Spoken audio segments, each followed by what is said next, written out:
Yes. Hello, my beautiful friends. It is an amazing day, and I'm so grateful that you are here in with us. We've got a heck of a stream planned for us. We've got a bunch of business to attend to. We know the DNC is right in the middle of day two. We're going to just poke inside and see what these weirdos are up to before we jump into some good documents that we have in store for ourselves. We're going to go through some big ones. One is an OIG report that came from the Department of Homeland Security, Office of the Inspector General. And this one is pretty horrific, actually. It's looking like the Kamala Harris and Joe Biden administration, through Alejandro Mayorkas and Homeland and the border failures and border czar and all the things, looking like they lost track of a bunch of kids, like 200,000 plus kids gone. We don't really know where they are. They never got new court date notices. And so when I read through it, it looks to me like it is in black and white human trafficking that's happening in real time. Nobody will call it that, but that's what happens when you lose, give or take 300,000 kids, 291,000. Didn't get new court dates to appear. And the report warns us when that happens, very likely that we lose them. They go into trafficking or other, bondage. So it's a horrific thing enabled by our own government. And so the blood is on their hands, and we'll go through that report in detail. We also have another update. 2 letters went out from some senators very unhappy with what Homeland is doing because they have demanded answers from them, right? Homeland, Secret Service, FBI, all of these people get letters from Congress. We read through them here all the time, like, oh, another letter. But they're interesting, right? We learn some new things in these letters. And eventually, the theory is they culminate into some action from Congress. But Congress has sent multiple letters to Homeland, and they just send them materials back. Like, don't get me wrong, there's a back and forth. But what Congress gets are just big redacted documents, no actual substance or material inside. And so Grassley and some other senators are responding and saying, this is absolutely ridiculous. Like, we're Congress, we're the Senate now. So give us the information we want. And they're saying that the Secret Service and Homeland, right, they're covering up for themselves. They are corrupt institutions. That's why at the DNC, we're seeing a lot of people talking about protecting the institutions, upholding the institutions. Why is that? Well, it's because they control them. They're in total control of the institutions. They've commandeered them for their own corrupt purposes. So of course they want to uphold them. They don't want anybody to challenge them or get rid of them. So we'll go through all of that. And there's a big story out today that Tim Walz lied again. We've already covered his command sergeant major dishonor and gone through that at length. But now there's a new one. This one's also a pretty big one. He's saying that he and his wife apparently put on a campaign solicitation that their family used IVF or was a recipient of IVF or have kids because of IVF, in vitro fertilization, which has been the big thing that the Democrats have been talking about for a long time, saying that J.D. Vance made some inappropriate digs at that, people noticing that Kamala Harris doesn't have any kids. And so the whole kid thing is kind of a prickly position now in this election. But Tim Walz, apparently, he gets so confused with his labels, Command Sergeant Major, Sergeant Master. It's very confusing. And now he's saying that they also used IVF when in fact they didn't. So he's just misappropriating, just like stolen valor, stolen in vitro.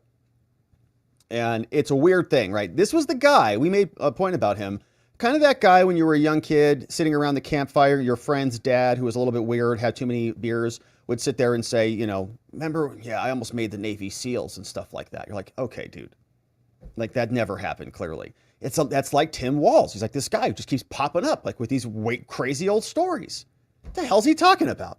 And so we've got 3 good segments to attend to. Let's poke around and see, before we jump into it, what they're doing at the DNC, this group of Democrats. You can see we got a schedule today on the docket starting at 5:30 Chicago time. We're going to have some people come out. Mitch Landrieu, right? DNC mega dude.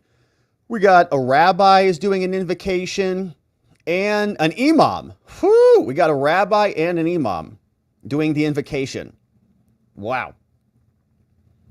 I guess no Christian pastors made the cut today. All right. Anyways, Pledge of Allegiance, like they care, if they can remember it. National Anthem, remarks, and other remarks. All right. So we'll have the grandson of JFK, the grandson of Jimmy Carter, like people care. We're going to have a member of the House of Representatives, Kyle Sweetser is going to be a former Donald Trump voter. Wow. Man, Kyle, what happened to you, bro? I don't know. Stephanie Grisham is going to be there, former Trump's White House press secretary. Don't remember who she is. Nabila Noor, some content creator. United States Senator from Michigan, Gary Peters, is going to be there. Retired Teamster, Kenneth, will be there. Although I think they snubbed the rest of the Teamsters. Anna Navarro is going to be there from the Young Turks. She's going to be doing some stuff. Chuck Schumer from the Senate. Bernie Sanders, the millionaires and the billionaires, are going to be out. And the Honorable J.B. Pritzker from Illinois, Honorable. Ken Chenault, business, Lujan Grisham, governor of New Mexico, that insane governor who just decided that she was going to get rid of the Second Amendment that one time because she had a bad day. Angela Also Brooks is running for the Senate in Maryland. She's coming out. Oh, this loser from Arizona, John Giles. What a loser from Mesa. Mesa, what is wrong with you? Why is this guy your mayor? The Honorable Tammy Duckworth is going to be there. Doug Emhoff, who is the second gentleman of the United States, will be speaking tonight, so no Kamala. And then Michelle Obama is going to come out, brought up by Barack Obama at 10 o'clock. And that's curious. Is that earlier than Joe? I think that was earlier than Joe. Or if they're on time, it'll definitely be earlier than Joe. Because he didn't come out, I think, until, what was that, 11:30 Eastern time? So about 10:30. So he's scheduled, I think Biden was scheduled earlier, but they just bumped him. So we'll see if they bump Barack Obama and whether that will stand or not. But that's what's happening there tonight. And so we'll keep our eye on what's cooking. There's also fencing going up all around the area. An additional layer of fencing has been put up near the site of yesterday's protest. And so you can see our friend BG on the scene, who's always doing amazing reporting on this stuff, is over there. And he's showing us double fences, man. Double fence. They're not playing around, right? They don't want any nonsense happening here because it'll make them look bad. And so your free speech and your protests can get the hell out of here. Okay, we're Democrats. We don't tolerate any of that. Now, some new policies have come down today. Apparently, I've seen some reports on this. Kamala's policies so far, this is insane, by the way, if this is true, 28% corporate tax, 44.6% capital gains tax, and a 25% tax on unrealized gains. Oh, man. We're totally doomed if she wins. So Watcher.guru is also talking about that, saying her new proposal is going to be backing Biden's tax proposal, which is, of course, is the highest in history, which also includes 25% taxes on unrealized gains. Insane. So that's going to be devastating if that ultimately comes into fruition for whatever reason. Now, this is what it looks like here from NBC News. And so we'll check back in on this. We'll see what's happening there. Harris and Walz, they're there. You can see there is the DNC situation back there. Looks like, full crowd. Kamala made her impromptu appearance last night. And I think the only reason they did that is because the Biden stink, the coup stink, was so bad that they had to have her come out and say something on that night, right? It's like if you're at a toast, like at a dinner table, and there's like a toast, and you're like, you have to say something. No, I don't want to say anything about this guy. I freaking hate this guy. You have to say something. Like, you're here, you knew him forever, so stand up and say, well, I don't want to. And it's like, so Kamala's like, fine, I guess I'll say something. So they just shoved her out there for 3 minutes. She made her little token gesture for Joe, and then they put her back under seal. So that's the update quickly from the DNC, what's happening tonight. We'll keep our eye on it. We'll check back in on that here in a little bit to see what's cooking out there. But this is the big story of the day. Tim Walz busted lying again. And the New York Times in this article is doing their very, very best to cover for him, to make a bunch of excuses like, it's confusing terminology and all these letters are a lot of work to remember. It's very complicated. And so guys like Tim Walz and lefty Democrats who live their entire lives based on acronyms, LGBTQ plus, expialidocious, all the different letters are in there and they live by this. Apparently he got confused about IVF. Now let's go through this. You might say ordinarily, one of these slips, if he made a mistake one time with his stolen valor, if he makes a mistake one time, it's, oh no, it wasn't IVF, you're right, it was IUI or whatever. You'd give him that. But the guy is just lying all the time, right? They're like little fibs that turn into actual lies. Lied about his tacos, said he doesn't even like spices on his tacos. Yeah, you do, dude. You were in that cooking competition. Like, why do you have to lie about tacos of all things? You're so weird. You're lying about IVF. You're lying about your rank.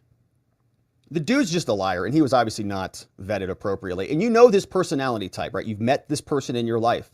You're like, dude, you don't have to one-up us on everything, okay? Like, you're okay. You can be here. Just sit there and just be normal. Like that one friend, you know, from middle school. Like, just be normal, please.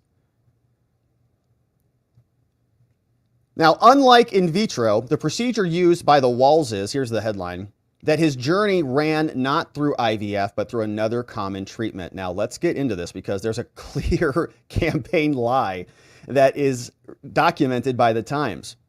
As Walz introduced himself to the country, he's alluded to a journey.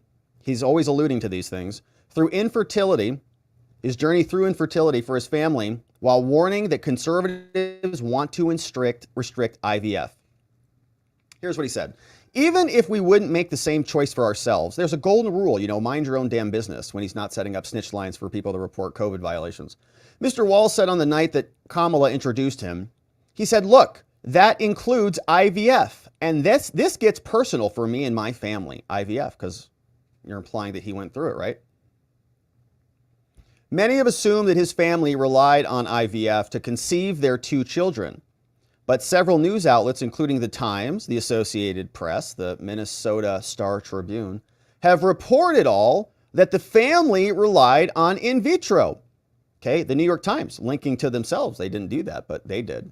The Associated Press, they all posted fake news. Now, fertility advocates concluded as much after hearing Mr. Walz talk.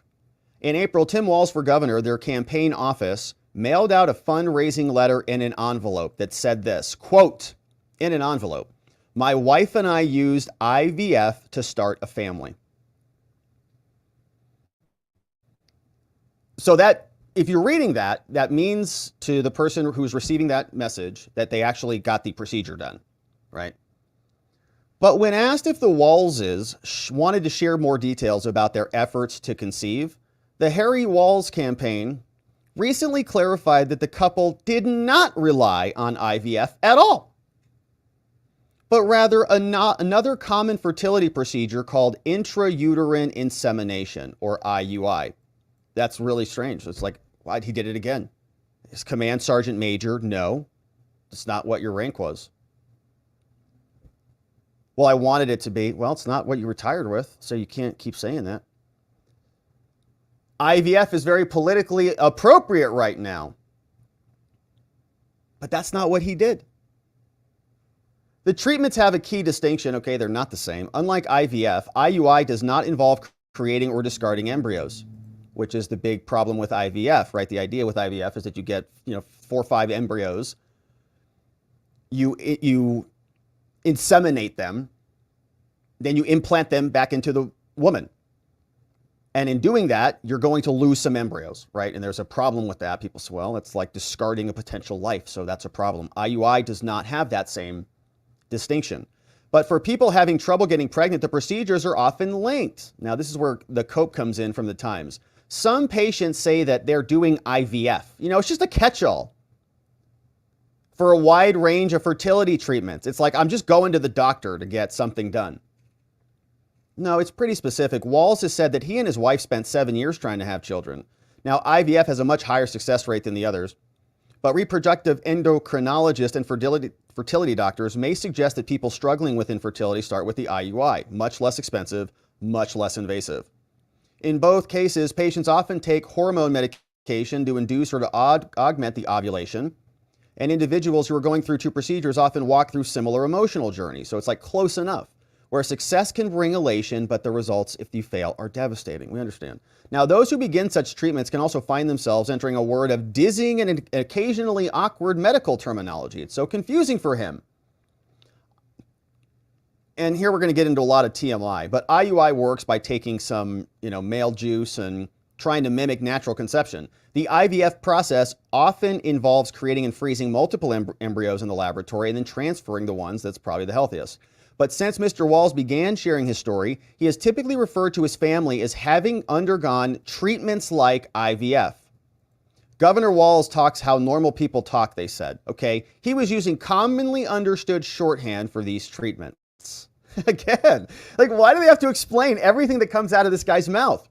By tying IVF to his family's experience, Walz has become a powerful messenger for the Democratic Party on a difficult issue. Yeah, even though he has no connection to it, who have tried to distance themselves to restrict the popular procedure. And Trump has come out and I believe said that he's for this. Okay, he's for IVF. Now, infertility struggles are common. 1 in 7 women have them. And so it's complicated. Now, the issue of this entered the national spotlight when stuff in Alabama came out. He posted on Facebook, apparently, Gwen and I have 2 beautiful children because of reproductive health care like IVF. Don't let these guys get away with you telling you that they support IVF when their handpicked judges oppose it. And blasting JD Vance for opposing IVF as though he's like he did it. Now, yeah, this woman was very excited about this. She's a ranking Democrat on the Veterans Affairs Committee. She recalled coming away from the speech with an understanding that Mr. Walz was an IVF dad, right? So even fooled another Democrat. Ms. Kalora said that she was surprised but not bothered to learn that no, it was actually different. Yeah, it's close enough. Somebody is actually telling their fertility story, and that's what counts. And these are very delicate, so it's close enough, right? It's the same thing. In a statement, Ms. Walz, who was working as a high school English teacher as the couple was undergoing fertility treatment, said that the only person who knew in detail what it was a next-door neighbor. She was a nurse. She helped me with the IUI process. And the journey that is infertility, desperation eats away at your soul. So the guy just lies, right? He just lies about stuff. He put it on a campaign envelope that said very specifically that they used IVF. My wife and I used IVF to start a family. No, you didn't. You used IUI. I'm a command sergeant major. No, you're not. I was the high school coach. No, you weren't. You were an assistant coach. I don't like spices on my tacos. Yes, you do. You won a cooking competition 3 times. Why are you lying about all this stuff? And he comes across as like this folksy, down-to-earth dude who's just going to tell you, the truth and speak plainly with you because he's he's one of us kind of a thing. No, not true at all. The dude's a snake and a liar. Tom S. Elliott dropped this one on X, and he put together a banger thread where we can hear him actually articulate all of this stuff. Today's IVF day. Thank God from IVF, my wife and I have 2 beautiful children. He thinks he needs to dictate that, and I've been saying this, the golden rule that makes small towns work so we're not at each other's throats all the time in a little town is mind your own damn business. I don't need him to tell me about my family. I don't need to tell him about my wife's health care and her reproductive rights. I don't need him telling my children what books they can read. He's fired to do that with whatever he wants, but I'm not interested in it. And I think rural America is, they are angry. Don't tell me about my family, okay? I wouldn't have my kids, essentially. Crazy. Here's another one. Here's Walz 2 weeks ago in Philadelphia talking about it. This gets personal for me and my family. Look, that includes IVF, and this gets personal for me and my family. Why? You didn't do it. When my wife and I decided to have children, we spent years going through infertility treatments. And I remember praying every night for a call for good news. The pit in my stomach when the phone rang, and the agony when we heard that the treatments hadn't worked. So it wasn't by chance that when we welcomed our daughter into the world, we named her Hope. Yeah, but you didn't. She's not from IVF, dude.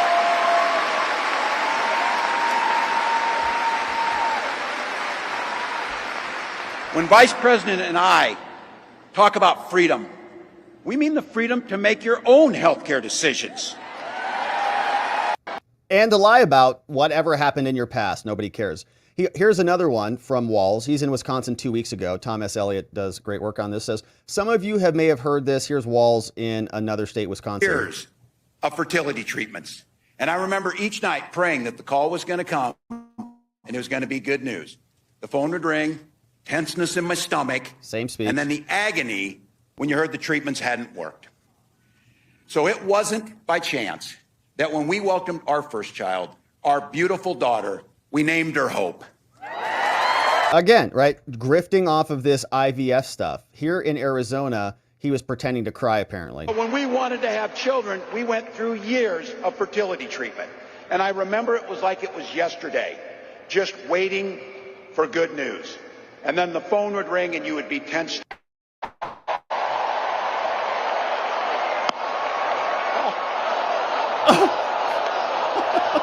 This guy. I'm not crying, you're crying, so. You're not crying, yeah, because you're telling another lie story. So, of course, the story is pretty bad. If it was on its own, if he didn't have multiple other lies, I think maybe people would say, whatever, it's not that big of a deal. But the guy just keeps making stuff up. And so even the Kamala campaign is exploiting this. So here's what they posted. This is from Kamala HQ, their campaign Twitter account. Says, if it was up to JD Vance, I wouldn't have a family because of IVF. I wouldn't have a family if JD had his way. Yeah, first of all, it was up to him. I wouldn't have a family because of IVF and the things that we need to do reproductive. My kids were born through that that way. And also I make Whoa! My kids were born through that way? That's the most damning one of all. sure that I'm the guys and our folks are investing in prenatal care. We're the ones that are there for universal pre-K. We're the ones that are providing school meals at this. I'm not going to back down one bit on this whole family values thing and it's us. That construct that he's putting out there is absolutely untrue. We're making it more affordable to have children by having paid family and medical leave so that you can go home when your kids are sick and take care of them. Or if you're a dad, I don't have to go right back to work 5 days later after my wife had a C-section because our insurance wouldn't pay for it. No, you should get 3 months of paternity leave like Pete Buttigieg. Boosting those things up. There's nothing pro-family other than having women be incubators for their vision of this. And gosh, I don't know. Once again, it's weird. I don't want JD Vance talking about my family. I certainly don't want him talking about my daughter or my wife. It's none of his business.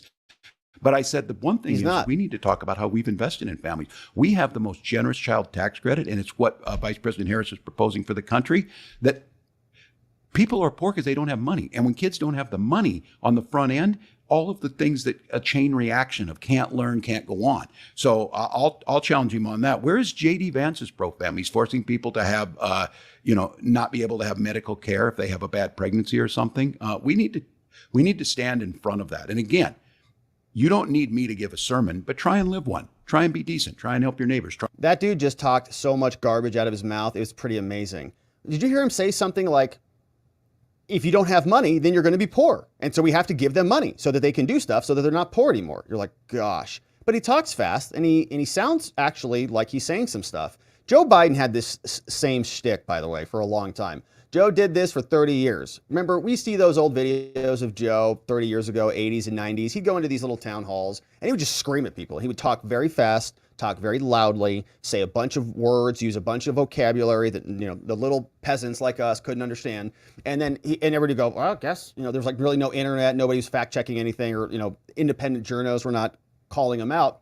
So they could just run their mouths and the journalists just kind of played the game and everybody just played the game. Now people are cross-referencing this, okay? No, you can't just come out here and say stuff like this. This is crazy. Yeah, first of all, it was up to him. I wouldn't have a family because of IVF and the things that we need to do reproductive. My kids were born through that that way. And also, my kids were born through that way. That is not true at all. That is a direct lie.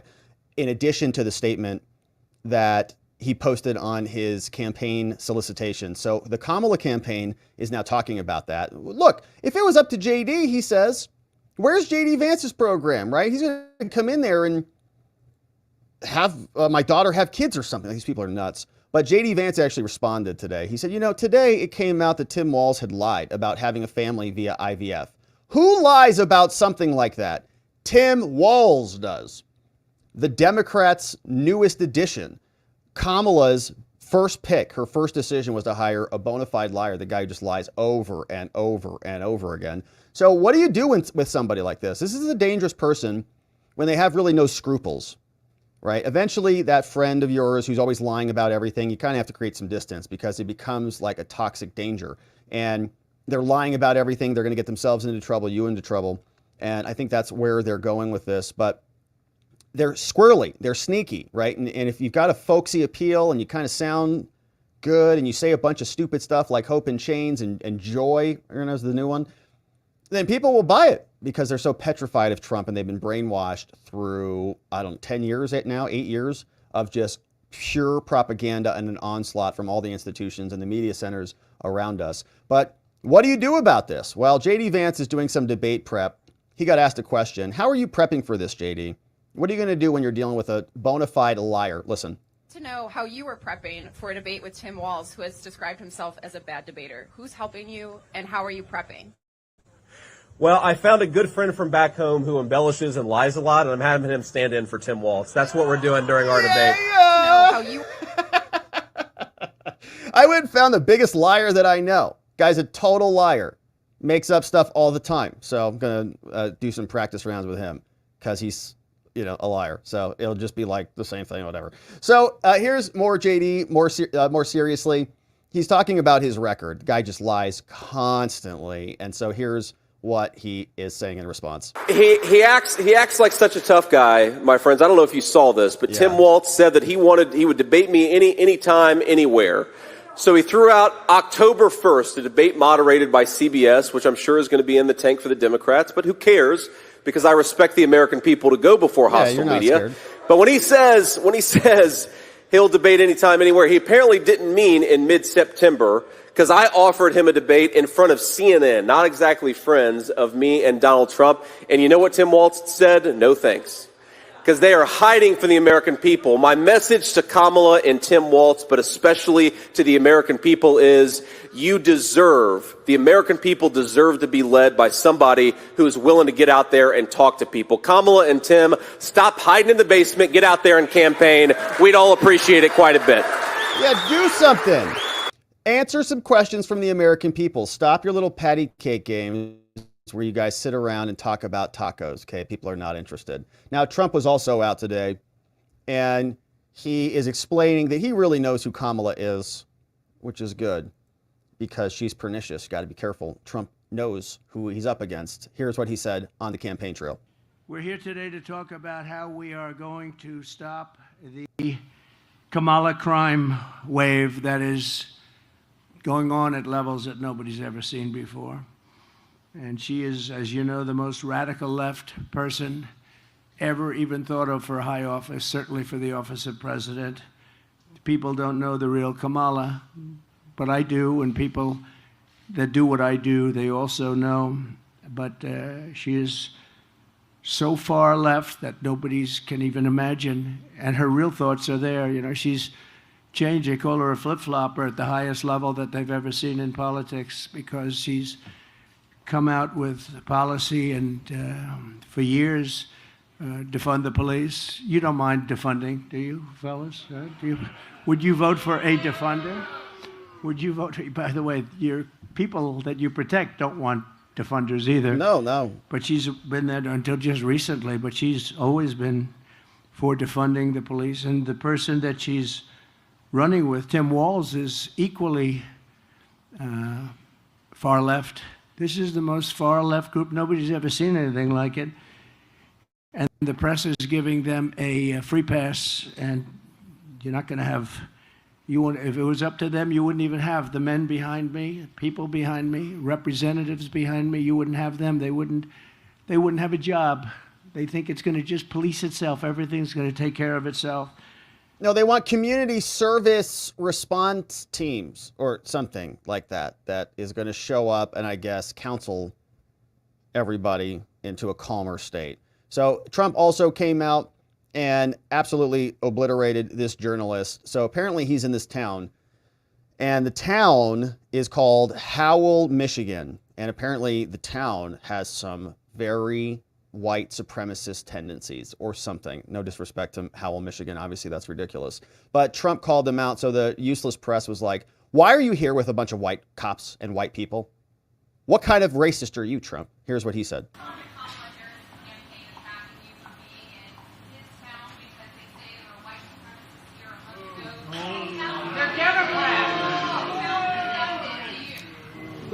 Who was here in 2021?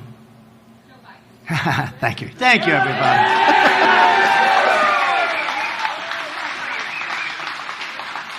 She said Joe Biden. Who is here in 2021? Joe Biden.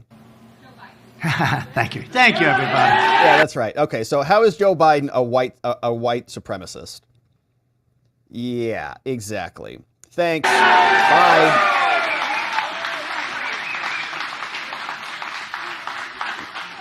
All right, so you can see, good day over there in the campaign land. Trump's out. Tim Walz is a liar. Campaign continues. All right, so let's turn our attention now to what's happening with Kamala and the border. What a disaster. Kamala Harris and Joe Biden have lost hundreds of thousands of kids coming across the border. What we're going to read in this document is going to come across as just an update.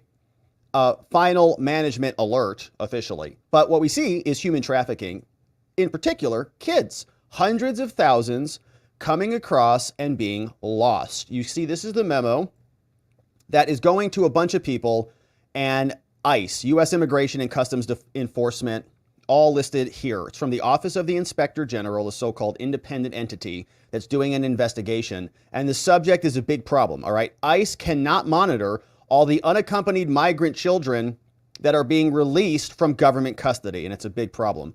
They say, attached is our final management alert. It informs you of an urgent issue that we discovered during an ongoing audit and the actions that ICE has taken to address these issues. Specifically, we found that ICE cannot always monitor the location or the status of the kids who were released from custody. Now, your office concurred with our recommendations, and based on the information, we consider this recommendation open.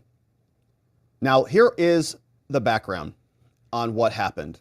They tell us, U.S. Immigration and Customs Enforcement, aka ICE, could not monitor the location, so we don't know where they are, or the status of all the unaccompanied migrant children or initiate removal proceedings as needed. So we have a bunch of UCs, going to be the unaccompanied kids, just think about them as children who are being trafficked across the border and ending up in unknown locations with unknown statuses. During our ongoing audit to monitor the location of the kids who were released or transferred, we learned that ICE, our government, transferred more than 448,000 kids. So one government entity transferred almost 500,000 kids, which is basically the entire population of Wyoming. About 500,000 people live there, plus or minus. So an entire state's worth of kids go from ICE custody, theoretically, to Health and Human Services custody over these years, 2019 to 2023. Now, however, ICE was not able to account for the location of all UCs, the kids, who were released by Health and Human Services and who did not appear as scheduled in court. So ICE has reported, now these numbers are insane, more than 32,000 kids who didn't show up to court from fiscal year 2019 to 2023. Now that number is just what we know, because we're going to back into that number and we're going to see it's probably much bigger than that.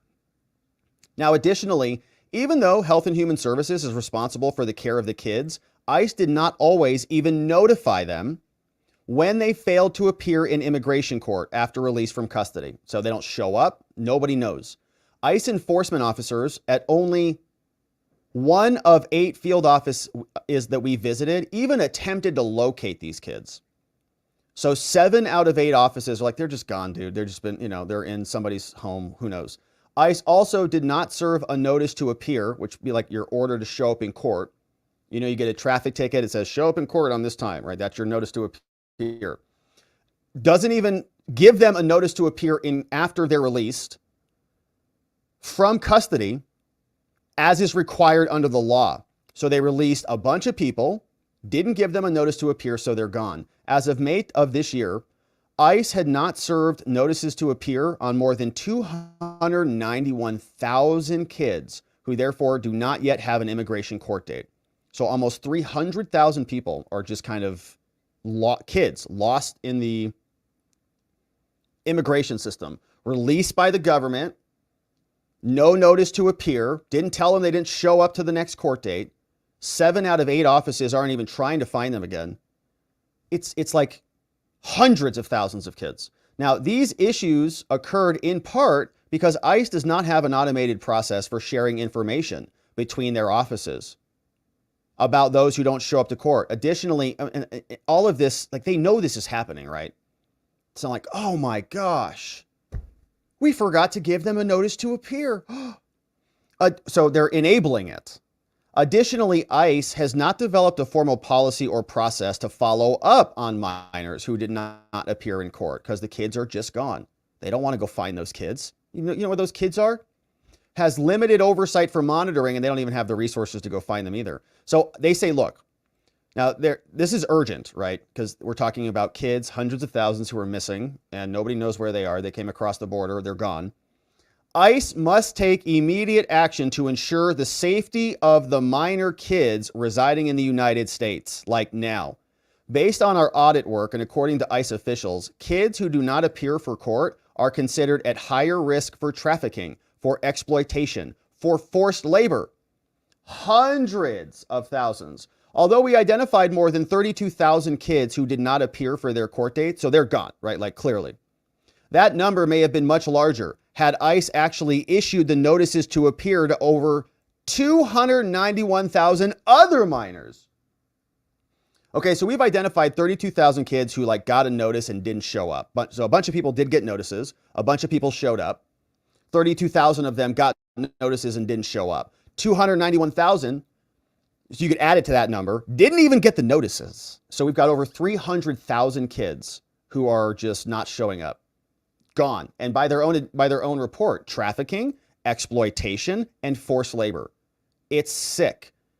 By not issuing notices to appear to all UCs, ICE limits its chances of having contact with the kids when they're released, which reduces the opportunity to even verify their safety, which is all by design, obviously. It's like, oh, perfect. It's like a kid's factory. They're just coming across the border, hand over fist. Whoever the new Epstein is, or maybe Epstein, is still probably serving a bunch of people, all of this. It's disgusting. Now, without an ability to monitor the location or the status of these minors, ICE has no assurances that minors are safe from trafficking, exploitation, or forced labor. Well done. So here's some more background. Now, ICE enforces immigration to preserve national security. Yeah, right. And public safety. Now, within ICE, we protect the homeland by arresting and removing individuals who undermine our safety. Now, this is a problem. We talk about people who have not attained 18 years of age. They've got no parents. They've got no legal guardian in the country. Once migrants, including kids, are released from custody, ICE is responsible for them. Now, after Homeland apprehends minors, they are generally transferred to ICE. They're responsible. Now, here are the number of minors that are being transferred every year. And look at these. Whew, wow. Okay, so when Trump was the president, minors who were released were 67,000. Then COVID hit. Okay, nobody was coming across the border then, so the numbers cut down to 15,000. Then we see Biden takes over 2021. Look at those numbers, man. It's insane. They just opened it right up. 120,000 kids. 127,000 kids. 117,000 kids coming across. They're transferred into the custody of Health and Human Services. They're responsible for protecting them now, which is an insane amount of people. Okay, just think about that. The government here has, just by this count alone, has 400,000 kids we got to take care of. It's like an entire state of Wyoming. And these are the people that are accounted for at the federal level. Okay, a bunch of people are slipping through the cracks and going into the state care. Now, although they're responsible for the care of these, ICE retains responsibility for their immigration cases. There's juvenile coordinators. Nobody knows where they are. So ICE cannot monitor them. They say in 2008, Congress mandated policies to ensure that minors are protected from traffickers. Well, don't close the border and they won't traffic them across it. In December 2023, they implemented new guidance to promote consistency. Per the new guidance, if a minor fails to appear in court, they must recheck his address. Well, did he get the letter? In coordination, well, he didn't get the letter. We got the wrong address. You put the wrong number there. OPLA officials further explained that it should include, they should coordinate with Health and Human Services and try to find them. But despite this, we found that they can't find these people, even though the OPLA issued new guidance to find these people and improve coordination. They didn't even follow the guidance. They're like, can you please make these changes and this will be better? They said, no, we're good. We actually like losing hundreds of thousands of kids every year. it serves our clientele. We conducted site visits at 4 ICE locations across the country where the guidance was issued. Can you please implement these policies? We observed no change in local procedures at all. We met with the personnel at 10 field offices, including some virtually. Officers at only 1 location said that they ever attempted to find these kids. Now, ICE did not even alert always HHS when they didn't show up. They just didn't show up to court. They didn't tell Health and Human Services. According to an ICE official, they're not required to tell them. So headquarters staff noted that they were not made aware of failed court appearances. Although they have an electronic message inbox to inform them, they're unaware if anybody's even using them. Nobody cares about the kids. It's like literally like, well, whatever. You know, they didn't show up. Tell them. They don't want to know that they didn't show up. They got to go find them. And said, despite the new process, this official said that they didn't actually coordinate on any of this stuff. Finally, ICE has not served all minors with notices to appear at all. Serving minors, these kids, with notices to appear that are properly filed with the DOJ initiates this process. But as of May 2024, ICE had not served any court paperwork or scheduled a court date for more than 291,000 minors. They could not serve them on all of them at all. I mean, it's insane. Like, how are you going to serve 300,000 people serve them with documents? At one location we visited, 84% of the 41,000 minors in the local area, 84% had not even been given court dates to initiate immigration proceedings. Okay. It's crazy. So every time they come out, immigration's fine. Look, there's 300,000 kids who are just like gone. Nobody knows where they are. ICE does not have an automated process for this. Further, ICE has limited oversight for monitoring the minors, has not developed a formal process. Okay, well, they didn't show up in court. They said that they would. They promised to appear. You know how that stupid phrase? Well, they wouldn't fill out documentation and be dishonest on it. Well, they sign a notice to appear on many of these. Okay, up here there were 32,000 people who signed a notice to appear, show up to court. They didn't. So do you think that little form or that little promise is going to prevent 32,000 people from voting in an election where they're not allowed to vote? No, give me a break, right? So they know what they're doing. As we noted in a previous audit, ICE doesn't have the adequate staffing, which can limit officers' time and ability to check on the location of immigration case status of migrants. You wouldn't need all of these immigration agents if you just closed the border and you didn't have 300,000 kids coming across that are now missing. ICE cannot accurately or effectively share court information on unaccompanied kids. ICE does not even have an accurate process for sharing information. When a minor fails to appear, they update their system, but ICE didn't even include the UCs that failed to appear in court even after they got their notices. We conducted data analysis and we determined that only 28,000 kids who did not appear for their court date was their numbers. But there's other numbers. There's 4,000 more who did not appear. And so the data is just totally unreliable. All right, so what's the point? Neither EROs or any one of these other systems automatically notifies them. And due to a lack of an automated information sharing process, it's just a disaster. At one field office, one attorney created a spreadsheet, which is like, all right, that's like my solution. All right, I don't know, let's make a spreadsheet here and let's see if we can just get it all organized. ICE officials in the field and headquarters, there's too many. You can't manage 291,000 spreadsheet rows. Are you kidding me? ERO periodically analyzes the DOJ system, but there's no automated process. And so it's just, I guess, government incompetence. But they also don't even follow the guidance. Although the guidance refers to this, there's no formal process. It's all structured incompetence so that they can have missing kids. It's structured incompetence so that they can have Trump shot in the head, right? It's structured incompetence so the border can be wide open so they can get a bunch of voters. And same thing with all the court cases and the forms and for example, do you think the Secret Service agency is now checking, the Social Security Administration agency is now checking all those numbers and spitting out ballots that are bad? No. They can't even track the kids, the minor kids. According to officials, there's no authority over the minors beyond managing their immigration cases. So it's like it's not our problem. ICE personnel at 2 field offices told us this. They said, yeah, we've identified kids So the ICE personnel have even identified them. They say, we found kids in unsafe conditions, probably being exploited, worked, trafficked, whatever, but we can't even do anything about it. One ICE officer expressed concern with not being able to take action in a case involving a minor whose sponsor claimed the minor was in an inappropriate relationship with her husband. Sick! According to HHS, contractors are responsible for this. Contractors are responsible for evaluations and checks. Officers may see a minor under 14. All right, so based on our audit work and according to ICE officials, minors who did not appear in immigration court are considered more at risk of trafficking, exploitation, and forced labor. And there's 291,000 missing kids. And those kids, it's the law of big numbers. So a percentage of those kids are going to end up in one of these three categories, if not dead. Immigration court hearings, and they're going to lecture us about being inhumane and not caring about people, okay? This is the problem.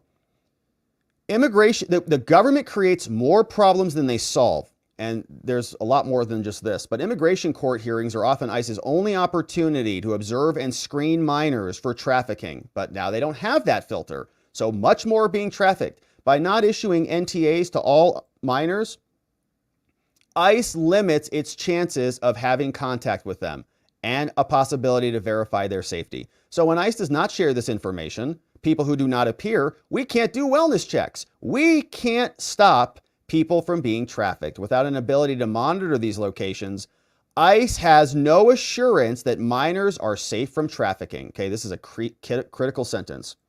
Without an ability to monitor the location and the status of the minors, ICE has no assurance that they're safe from trafficking, exploitation, or forced labor. So several 100,000 kids, by their count, it's probably, well over 1 million, if I had to guess. And, for those of us who have a more, I would say, familiar understanding of the darkness and the evil side of this planet, we, I think, can see very clearly what this document is telling us. This document is not telling us that we just have some kids that got lost at a mall, okay, that are confused. Where'd their mom go? At a Costco or something, all right, which is, itself a horrific thought even, right, that alone. But if it's your kid. But here we're seeing that they have in black and white reported that there's human trafficking going on at our southern border at a scale unlike anything, that you can even fathom. Hundreds of thousands, an entire state's worth of kids coming across the border, being trafficked, and then the Democratic Party will lecture us about being bigots and racists or something. They're the party that enables this. They're the party that wants more people to come across, creating conditions for that to happen, saying that they're all asylees and this is all normal governance. And then we have hundreds of thousands of kids who are just missing. Seems like maybe they know about that. Maybe there's an ulterior motive behind some of this stuff. It's sick and disgusting. Sorry to share that report with you, but it's true. It's happening. All right, let's see what else we got. Now, senators are very upset as well, and Homeland is failing in these regards. In addition to that, catching our breath after that segment. Sheesh Louise. Homeland Security is in hot water. We've got some senators now sending demands over to them saying, why are you sending us materials that are redacted and buried? We want information about J13. We want information about J6. We want information about the Homeland Security corruption that we know exists, and we want answers. This came out from Chuck Grassley and Barry Loudermilk, two senators from the United States Senate. This letter went over to the Honorable Alejandro Mayorkas, and they have some serious concerns with Harris's and Biden's DHS. Now, we know that these agencies are filled with corruption, and they're often investigating themselves. They find that they did nothing wrong, always convenient. But there's these other entities called the OIG, Office of Inspector General, which is supposed to be a separate entity that does the investigation of the agency. And so the senators have sent a bunch of letters demanding an investigation, demanding responses. And what they're learning is Mayorkas and Homeland are restricting the ability to conduct work and to provide that information back to Congress. So while Homeland is enabling the trafficking of hundreds of thousands of missing kids, and Congress wants to know more about it, including how Trump got shot in the head via the Secret Service and other problems, they're redacting everything. Okay, we're writing about concerns about improper redactions. So when we get the reports, they're redacted. We understand was done at your request, Alejandro. Now, as members of Congress who value and expect transparency, we're very troubled by this. We got heavily redacted reports. The most recent instance was when Homeland failed to provide a fully unredacted report about J6. Why can't we know? They won't release the report, but they will give a heavily redacted version to Congress so that they can read it. Now, they also offered an in-camera review of the report. So they invited Congress to come in and just read it behind closed doors, but you can't take a copy of it. You can't release any of this to the American people. It's our government. They're not transparent at all. We had 8 hearings about January 6th. Why can't we read the report? Liz Cheney told us it was the most important thing of our lifetime. It was like Pearl Harbor, bigger than Pearl Harbor. The greatest attack on our democracy since the Civil War. They forgot about Pearl Harbor and 9/11.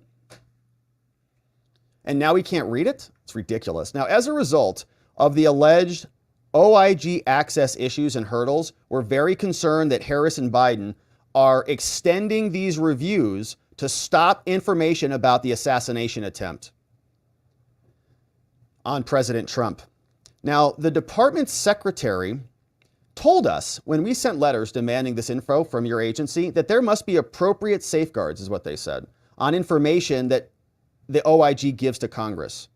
They said that there were sensitivity reviews to prevent the public release of information that could harm national security. You see that? They don't prohibit the release of sensitive information to congressional committees. So sorry, Chuck, you can't have this. Chuck says, yeah, okay. Well, these statements from the department and your redactions illustrate our concern. Your department is creating a chilling effect on information. Congress wants this, and you cannot impose improper restrictions. Simply put, if you don't have executive privilege, we're going to get this information. There's no category that we cannot receive. And so we also sent a letter that shed more light on this issue. There was a letter that said that there were continuous delays from the department that impacted our audits. These came from the OIG. The OIG said, when I'm investigating Homeland, we need information for our staff to do our jobs. Okay, so the Office of the Inspector General is coming back and kind of, it sounds like whining or complaining legitimately, actually, to the Senate, saying despite our continued reporting, we're trying to investigate Homeland, but they're not helping us. Their semi-annual reports document their access issues. The one exception, now these reports generally did not report access issues, but the one was about the Secret Service protective operation mission efforts. Now, the federal law says that we have access to these records, and so give them to us. The department's alleged conduct creates a chilling effect. In light of your conduct, here's what we want to know. We want this information. Here are examples of access challenges before I guess we get to a request here. But they tell us, all right, you've been difficult. We wanted information back from this era, April 1st to September 30th. Homeland significantly delayed the Inspector General's access to the department reports. There was a month-long period where the department delayed. There was no legal authority for them doing that. March of 2022, they wanted information about January 6th, saying the Secret Service was impeding their progress. No data. Same thing, April 1st to September 30th. They gave them access, but actually didn't. The department components were about ICE, so they wanted a bunch of information there.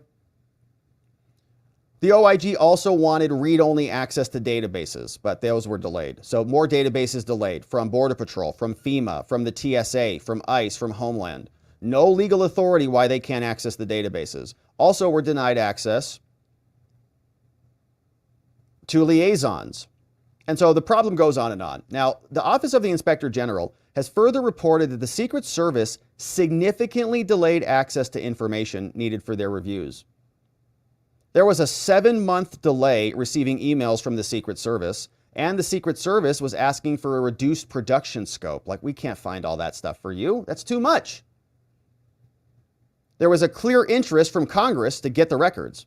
But it's clear from some of these issues that we just talked about that there is a need for improvements in cooperation and communication from Homeland, which is unfortunately a common trend. We've seen the seriousness of the consequences, such as what happened on J13 when Trump was almost killed. One innocent man was, 2 others injured. Yet the department's continued actions don't lend much credibility and in fact may cause harm. So OIGs are very important people. Give us this information. And so send it by this Friday. 1, written justifications for why you are redacting everything. Confirm in writing what you're doing to make sure that we can review all the assassination attempt documents. Confirm in writing that you're going to instruct the OIG not to disclose any information to Congress. You will not instruct them to not disclose any information that we need. And thank you in advance for your cooperation. So even the Office of the Inspector General within the own agency is having a difficult time getting access to these materials.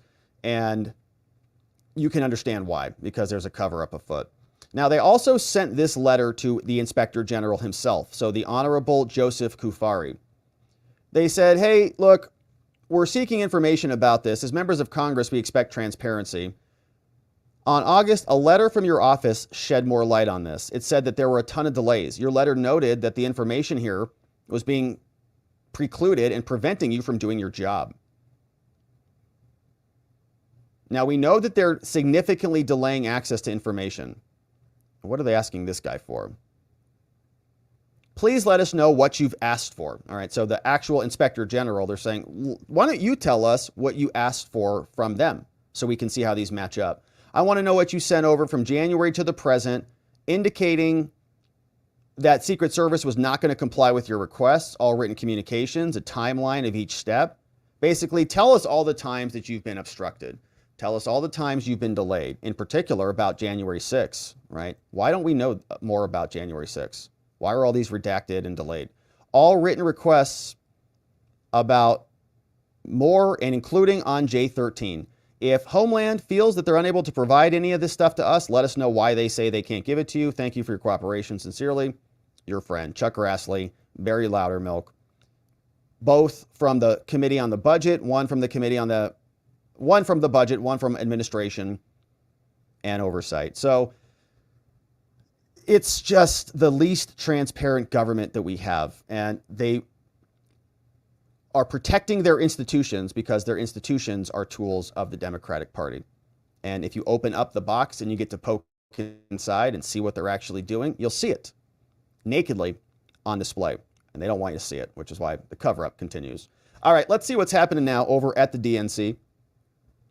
You can see this guy is out there reporting for the NBC News. So let's see where they're at right now. Building, I know we've talked about it earlier this evening, is palpable, and it feels different than last night. Maybe on the account of the fact that everybody's here a little bit earlier because of the sort of snafus that logistical that came up last night. Yeah. But also because I think people, the energy really just quite literally is building as we work towards Vice President Harris and Governor Walz coming out and addressing this crowd, even though they're in Milwaukee tonight. Speaking of Milwaukee, let's do a little walk, guys. Come with me. Hallie, when you and I spoke from the convention in Milwaukee, I recall it was a little cheesy, no pun intended, but I did make a visit to my friends in the Wisconsin delegation because... All right, so you can see they're out there and about. DNC well underway. We looked at the schedule, so we'll have Michelle Obama coming out. We'll have Doug, the first lady, first husband, whatever. And then we'll have... Well, that guy didn't let him through. Yeah, okay. I was going to say, yeah, let him through. All right, so anyways, that's going to be happening tonight. They're not going to, it sounds like, bump Obama like they bumped Joe Biden. They absolutely humiliated Joe Biden, delayed this thing into the wee hours of the night so fewer people could actually hear from him, which was pretty smart on their part. because Joe is terrible. And we listened to that. We did a full debrief on that this morning for our membos. So thanks for being membos. Shout out to our amazing membos. All right. And so, my friends, let's see what you say about all this as we're waiting to see if there's any activity that happens at the DNC. We'll keep our eye on it. But we have Taco Tuesday, baby. You know who's here celebrating that with us? The Taco Cookie Monster, baby. Hey, what's up, Alcohol Free? Alcohol Free became a membo. What a great way to be. Alcohol Free. Good to see you, Alcohol Free, in the house. Jennifer says, please watch Off-Label Podcast today after Robert's show today. Sir Toenail Cupcakerson and Glenn Croy will be on live. Ooh, that sounds like it's going to be a great show. So, Off-Label Podcast, look it up and check it out. It's going to be amazing. Hey, speaking of the Voice of the People's here. Says, last I heard about the kids was a House hearing earlier this year. Then it was 69,000. We lost 22,000 more. Remember Dr. Phil breaking that story? Almost 300,000 kids. Another Epstein ring is here now. Yeah, I look, it's hard to put an actual pin on that number. But if I had to pick a number, it would be the 291,000 number, probably plus the 32,000 number. So the 32,000 got notices to appear, didn't show up. 290,000 are now gone, and they don't have notices to appear. And all of the field offices are not going to go track down those 200 or now 300 and whatever the number is. 300 and you do the math. And that's been reported, right? That's on somebody's spreadsheet somewhere. The numbers are horrific, and that's on them. What's up? Thank you, Voice, for that one. Yeah, clearly. Epstein is probably still alive, running around. He's probably got, a whole new pipeline, unfortunately, thanks to Kamala Harris, border czar. Nancy Jennings says, did you notice not one U.S. flag at the DNC? Why is that? Yeah, it does look pretty light on the flags.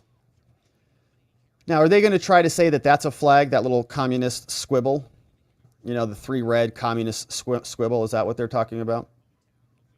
So we're going to have the Obamas coming out. Change, just like joy. Remember how they diluted a bunch of people into that? It was a wild time. I remember that. It's about ready to go into law school. And this is weird times. But it's way worse. I think people were buying into the hope and change and the delusion. But Obama was a lot more of a competent person, to be quite clear about this. Like, he had a brain on his head. He was very conniving, very smart, very charismatic in many ways, could give an actual good speech. When we saw him come on the field, we were like, damn it. And we were right about that because, he's been really in charge of the Democratic Party ever since.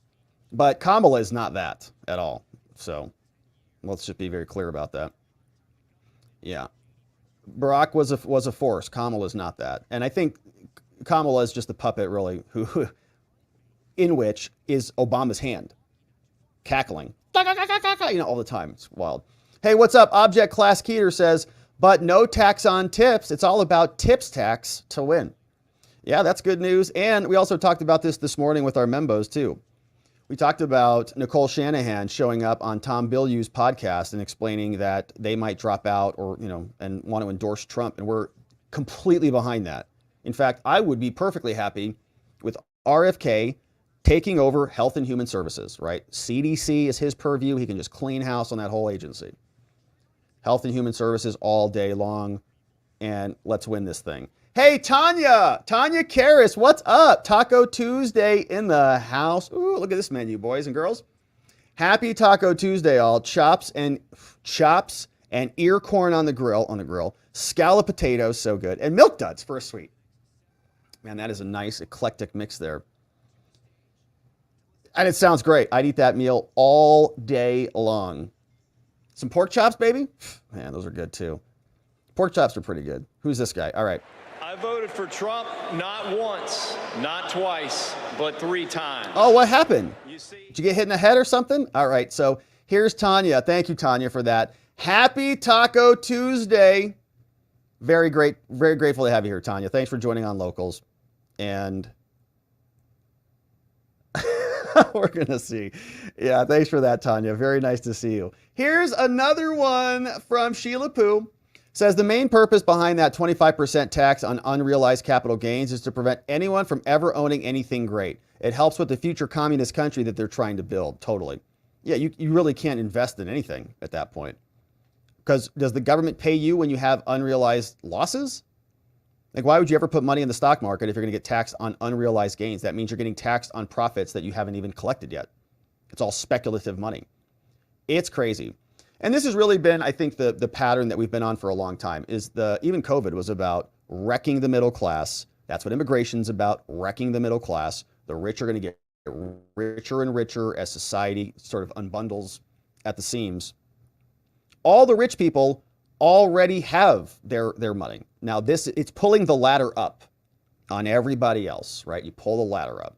So Amazon gets big, Facebook gets big, OpenAI gets big. Suddenly they want online regulation, once they're big enough, because it makes it harder for the smaller guy to actually create some assets. Meanwhile, Nancy Pelosi is one of the richest people in Congress because of her stock trades, right? She doesn't have unrealized losses because she just knows which way the markets are going to go based on the Congress that she is in charge of. Hey, what's up, Cliff? Good to see you. Says Michael Moore or AI has come out for Trump. Language warning, but it's great. Yeah, I've seen some of those clips from Michael Moore. That's a link over from Real AF Patriot. And so shout out to that share, Cliff. Yeah, I've seen some of those from Michael Moore. He's had some good, he understands, I think, that Trump, a lot of what Trump speaks about resonates with a certain voter that I think he's got some experience with. Remember, he kind of came up, I think, out of Michigan, right? So I think he knows that Trump's policies resonate there. Mrs. Mom is in the house, says James O'Keefe broke the missing kid story, and days later he was pushed out of his own company.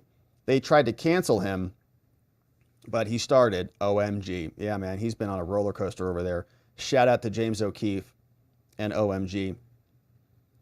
But not those losers at Project Veritas. Hey, what's up, John Libby? Says, how the hell does joy run the country?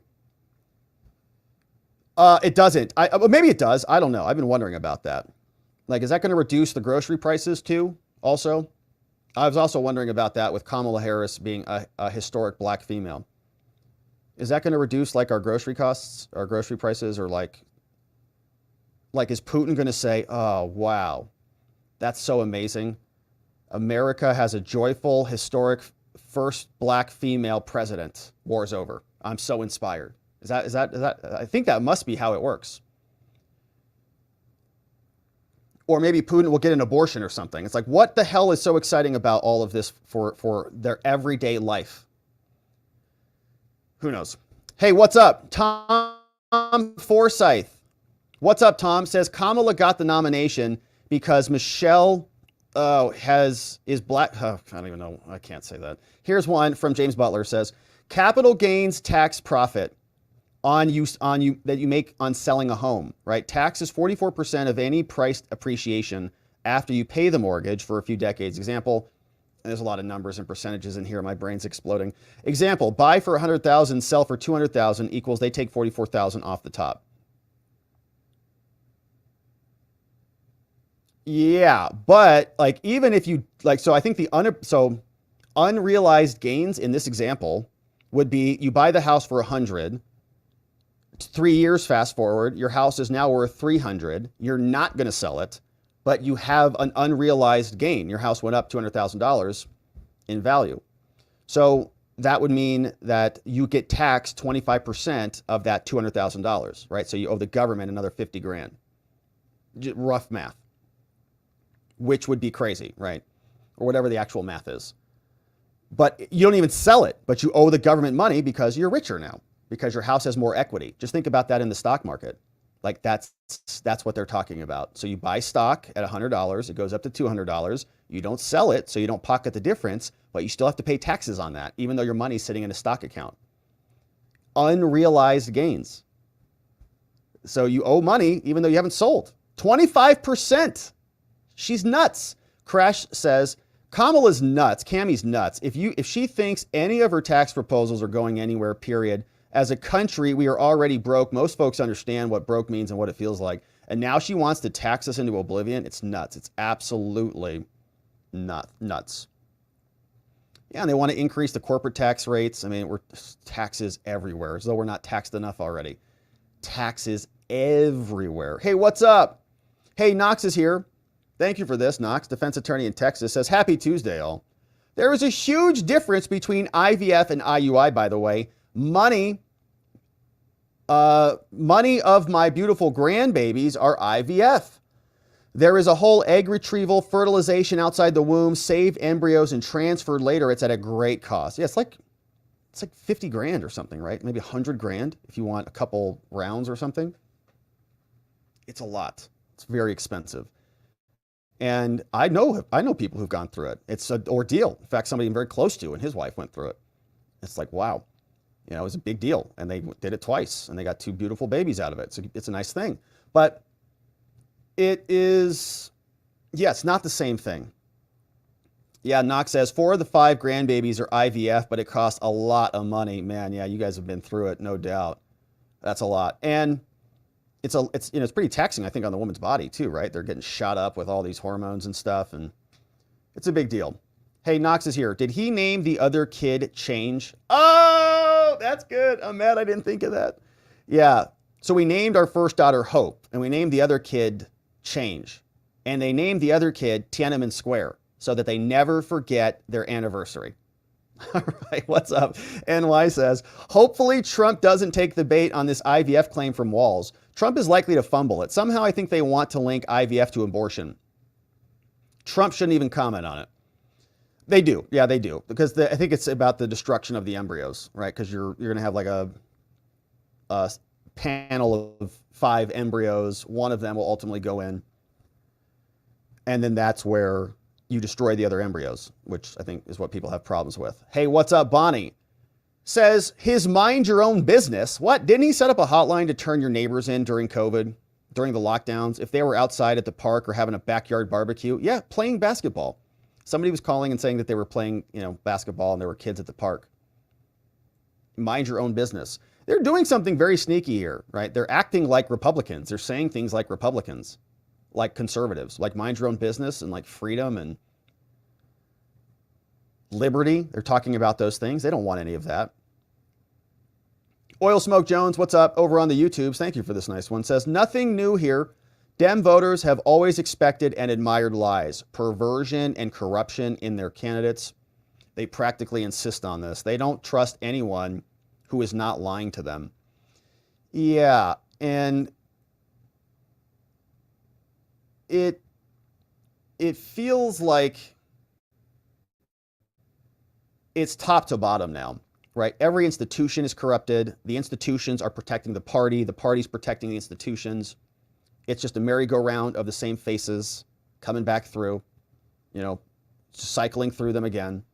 So all the Obama people will come back. And it's the same scam. It's a giant scam. They're prosecuting their political opponents, throwing them off the ballot, bringing in foreign voters.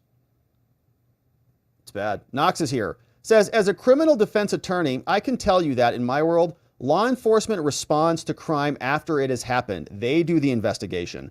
No one would know who raped and murdered a 12-year-old in Houston if only social workers were responding to crime. Yeah, it's so backwards, geez. And that's another interesting thing, too. It's like, why were those ICE agents not calling even just the local cops? Like, did they do that? Like that guy who showed up and the minor was having a relationship with the husband and the mom or whatever was saying, I can't. And ICE said, we can't do anything about it. Did ICE call the local cops and say, hey, we think that can you guys come and investigate this so that you can stop this 14-year-old being abused by some man? Or not? Or we just go about our business and let more illegals in? I don't know. I think we know the answer. Object Class Keeter says, the funny thing is Joe is actually a white supremacist. Yeah, his Senate mentor was Robert Byrd. He was from the KKK. Yeah. Just look at his speeches in the past as a senator. Yeah, Joe actually eulogized that guy. I'm pretty sure. There's pictures of them holding hands together. I think he was like a Grandmaster Wizard or something like that. Yeah. All right. Hey, see you later, Maynard. Have a great week, brother. We've got another one from Voice of the People says, the only contact ICE tried to do to find the kid is to call one time. Apparently, if that. Okay, there's some people who just making spreadsheets and they just like, well, he can't, they can't find him. They're just gone. 291,000 you can't expect. I mean, they're gone. Like, they're not coming back. Those kids are missing forever. What's up? DJ says, have you heard that Michelle Obama is going to enter the race according to Top Line News? It came in my email today. I doubt it. I highly doubt it. We're pretty much here at the coronation. Like, look at all this. Strong America, which means no borders, mostly wars, totally debased economy and currency. They got a bunch of USA signs. So USA, no flags, but USA, which is, I guess a nice gesture. Hey, there's a couple flags on the stage up there. It's nice. They brought those out for a little while. What's up, DJ? Hey, Lenny Malley. Thanks for hitting the like button, my friends. And thank you, Lenny Malley, for the always dropping those good reminders. Chubby says they don't care about tracking the kids at the border because they're not old enough to vote when given citizenship. Just more evidence of their motives behind the open border. Yeah, Bonnie says, I don't exactly consider most of them kids. How many of them turned 18 before a court date would have occurred anyways? Yeah, that's a good question. So like 35, it's a good question. So 15 to 16 age range, 34%, 35% or 17 plus. So a third of them are probably just young adults, going to be adults, technically at age 18. But 12%, okay, so just do 12% of 300,000, whatever that number is.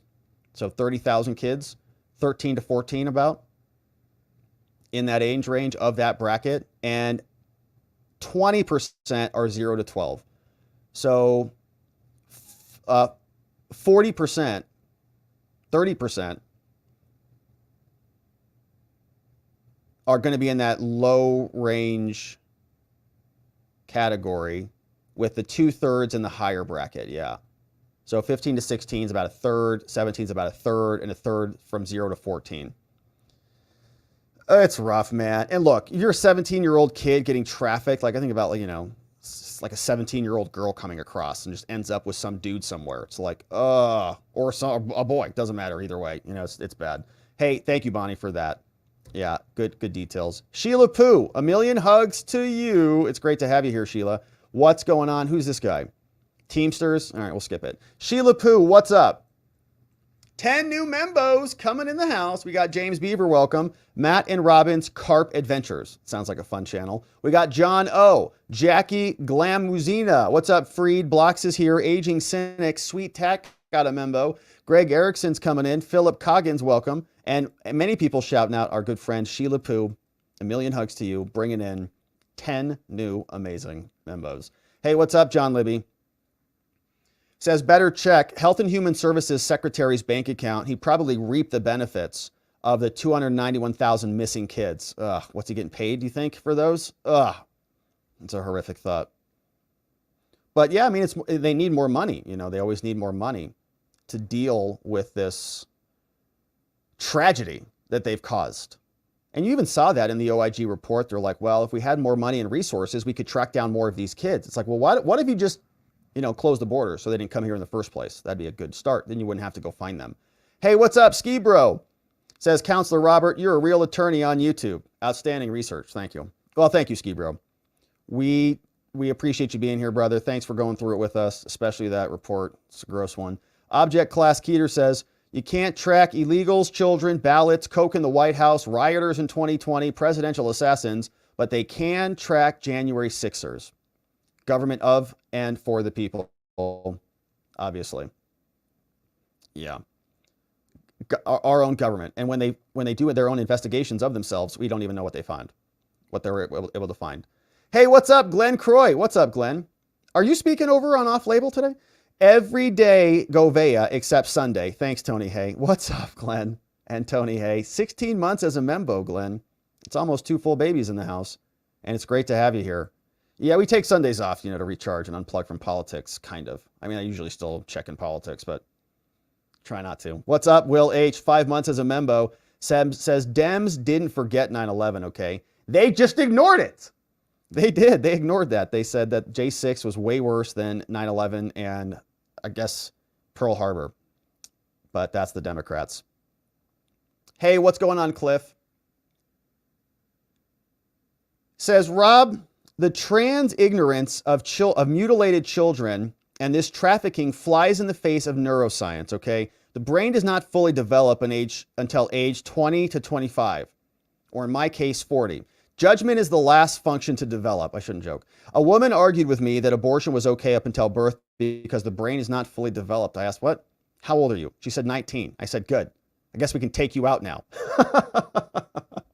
Yeah, that's a funny one.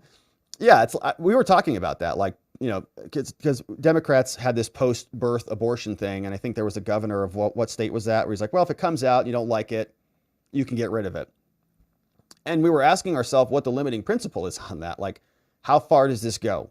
Like, after kindergarten, if your kid brings home a bad finger painting, like, is that too late? Or can you just, you know, gone? Or like, if your kid fails the spelling bee in middle school, like, are they gone after that point?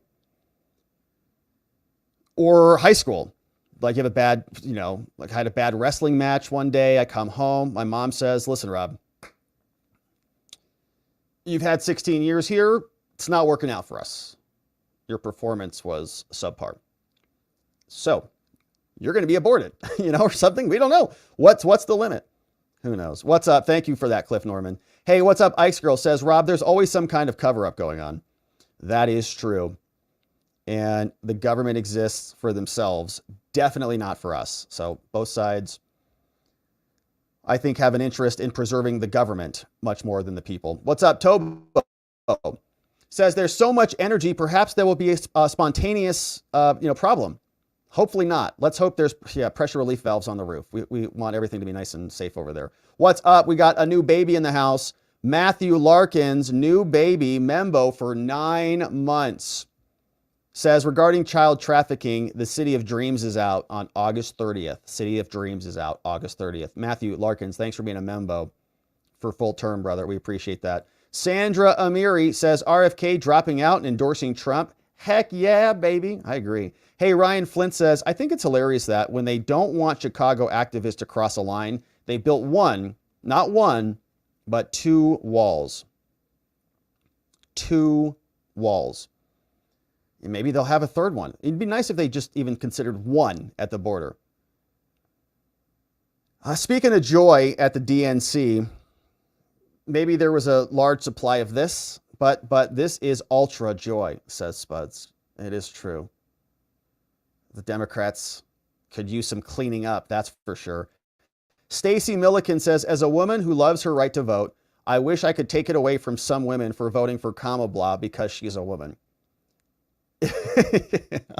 Well, there would be some repercussions for taking away the vote from the women, of course, and we don't endorse that. But I think it's kind of a stupid reason to vote for anybody for any reason. And there happens to be a lot of that with women this election. They did it a lot with Obama. Well, he's a black man, Kamala. She's a female. She's a black female. It's like, okay. Again, is that going to reduce the interest rates or something? What is that going to do for any of us? Can someone explain it to me? Okay, she's a woman. That's great. Like, I hear these people, I just can't wait for our country to be governed by a woman. I'm like, well, okay, so what? Like, why? Because, it's like, okay. All right, whatever you guys say. No, actually, we're not this time, okay? No, we have to combat that insanity. Knox says, other embryos can be donated in IVF. Parents keep custody in a divorce, and the court order is required for their destruction. So there you go. There's a lot more to it than, I don't know a lot about it other than what I've sort of seen from friends and people in my life. But so what's the critique against IVF? Like, what are the abortion, pro-abortion people upset about? It's the fact that they ultimately could be destroyed, right? It's an embryo that if you keep custody in a divorce, it's still there. If you don't have the kid, it's ultimately going to be destroyed. So it's like you're cultivating embryos that are not going to survive. And so I think that's the problem that they have. What's up? Just Rhonda shared this one. Looks like it's an AI image. Says, no cackling Kamala. It's a good reminder. Protect your IQ points. No cackling. Friends don't let friends cackle with Kamala. MP says, everyone needs to flood Kamala's DNC YouTube videos with the comment, look up what Kamala did to Jamal Truelove. We played a clip from him here. Jamal Truelove was wrongfully convicted and imprisoned thanks to Kamala Harris. Sick. Yeah, Jamal Truelove, look it up. Hey, what's up? April Maid. What's up, April? Says, look, please, everyone, write letters to your congresspeople, okay? A campaign of letters, which is done respectfully, brings the power of the pen. We are watching the watchers, baby. Even if they don't respond, you have it documented. 1 is a nuisance, 3 is a trend. Many is united. What a great comment, April. Yeah, and I'm meeting with some very smart people here who are helping us craft some new ideological structure around what we're doing here. You know, rebuilding, you know, a new website and all sorts of ideas that we can be better organized. So stuff like this, we have a little bit more oomph behind. And that's all in process right now. I'm pretty excited about it. Just had a great meeting about it today. But I love that you said this, April. I think that we do have a role to play, right? We can actually effectuate change. And it starts very small, with very small little things. I often want, you know, my tendency is to find a solution that fixes everything immediately right now because my patience is often lacking and I want results now. But this is a long-term generational battle and we're all getting involved in it. April, I think this is a great suggestion. Thanks for saying that and for the nice dono and for being a member. April made in the house. What's up, Sheila P? Says it's so hard to adopt, but apparently you can take a child who is trafficked over the border without even a background check. Yeah, it's sick. Yeah, and there's a couple 100,000 of them too, like the entire state of Wyoming. What's up, Sheila Poo? Bringing in more membos. Thank you, Sheila. Look at this. Debbie Harkness is coming in. Rose Belizia, welcome. LW came in. Arc the Link is here. And Ellie Belly, gifted membos in the house. Thank you, Sheila, for bringing the newest membos in. Maybe Sunshine says, Rob, I really miss the members after party on Telegram. Heartache.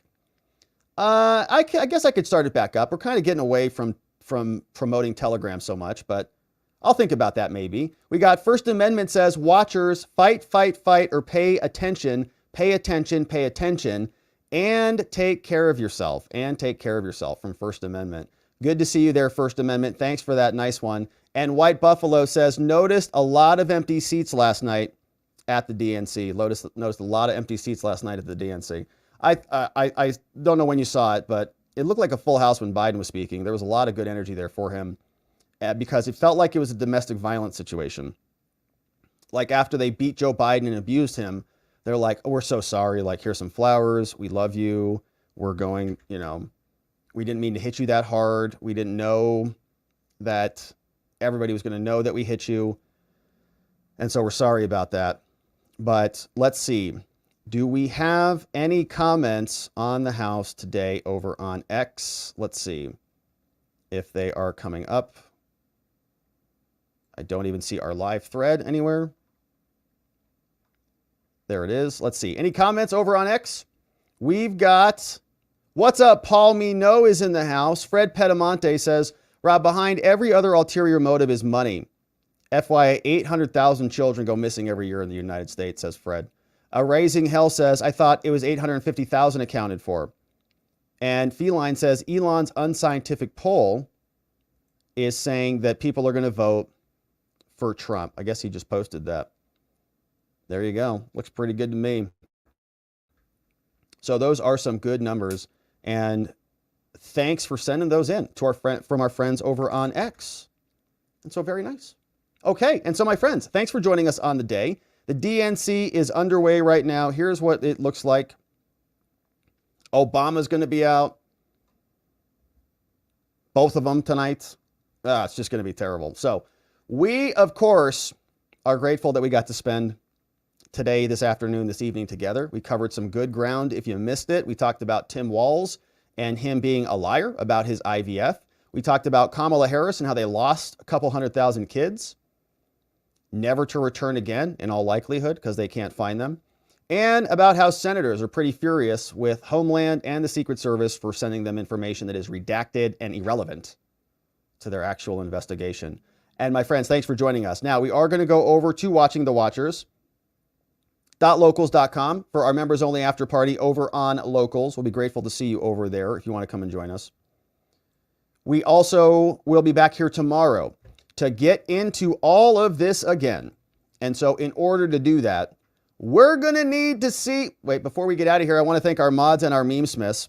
What's up, Donut Mind Me? Thank you, John McGarvey, for clipping for us. K-Bean, Carrie B, helping us out this morning. Donut, always helping for us. We're grateful to have everybody. And I saw some new membos come in. What's going on to MJ Powell, bringing in 5 new membos. Full green light. Matthew Fealty. We got Jewel of Aquarius is in the house. Freedom Lover and Dorothy D. Gifted membos, courtesy of MJ Powell, bringing in our newest of membos. And so that, my friends, is going to be it for us on the day. Very grateful to have everybody here with us. Thank you to our mods over on Rumble, modding down the fort for us. We're going to leave it there. Go on over to Locals for our members only after party. And my friends, we'd love to see you there. But if we don't, we are going to be back here tomorrow to get into it again. And I cannot wait to see you here so that together, with your help, we can shine that big, beautiful spotlight of accountability and transparency down upon our system with the hope of finding justice. Make it a beautiful night, my friends. Sleep very well. I'll see you right back here tomorrow. Bye-bye.